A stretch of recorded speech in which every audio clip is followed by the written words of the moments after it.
covering Northern California. You're watching Action News Now, coverage you can count on. New at 6, an accessible housing complex milestone. The Chico Housing Action Team is poised to break ground on a new project. Also new at 6, do you know the most dangerous area to drive in your community? Butte County wants you to weigh in on what needs fixing. But first, and also new tonight, we have new details in Shasta County's search for a county clerk and registrar of voters. The application window closed just yesterday, and the county says it has 20 candidates to vet.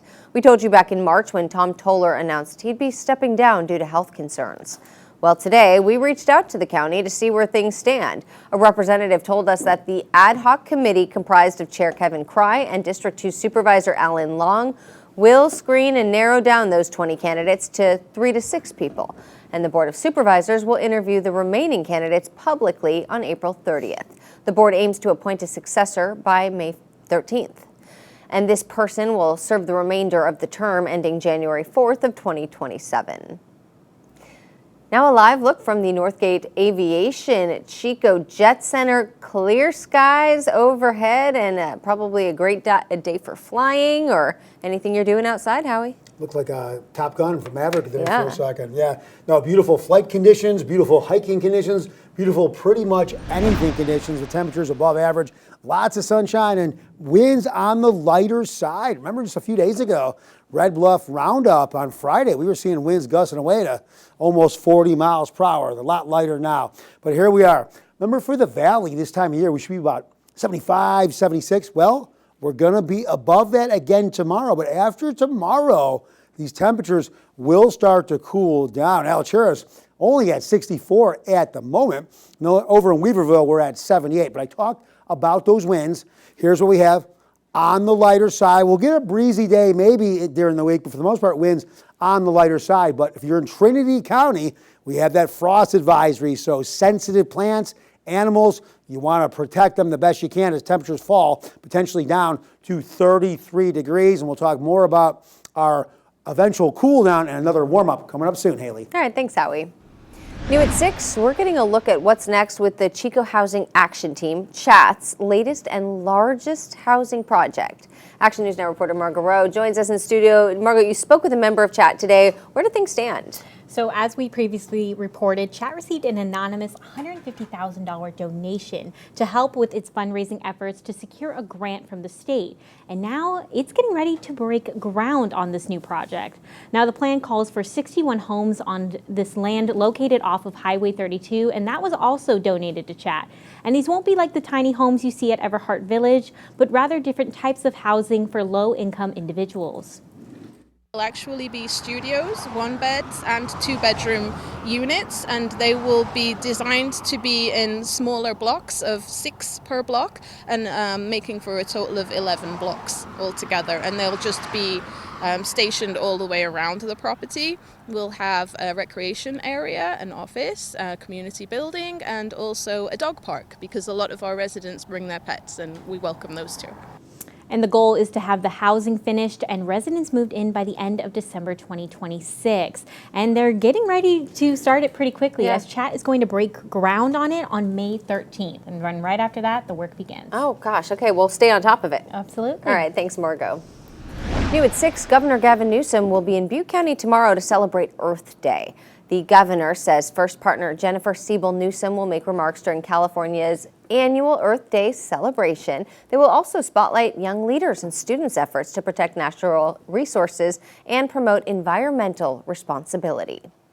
A 6-year contract between the city of Redding and Shasta County DA's office expired last year, and it's impacting the prosecution of low-level crime offenders. Action News Now reporter Blake Mayfield shows us a potential solution. From 2018 to 2024, the Shasta County District Attorney's Office prosecuted low-level crime. It was part of a 6-figure contract agreement.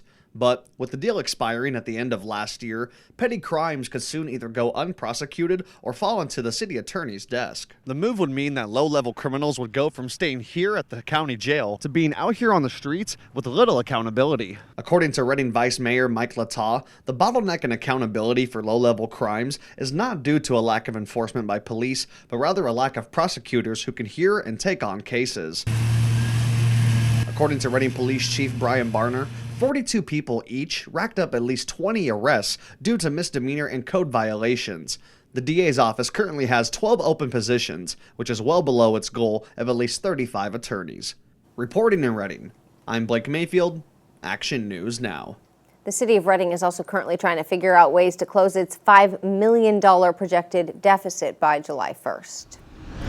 Well, we're learning more about how a church in Oroville is helping people get permanent housing. The Father's House Oroville Community Land Trust is a newly formed nonprofit that owns the land and can limit the amount that landlords can charge to rent out the homes developed on it.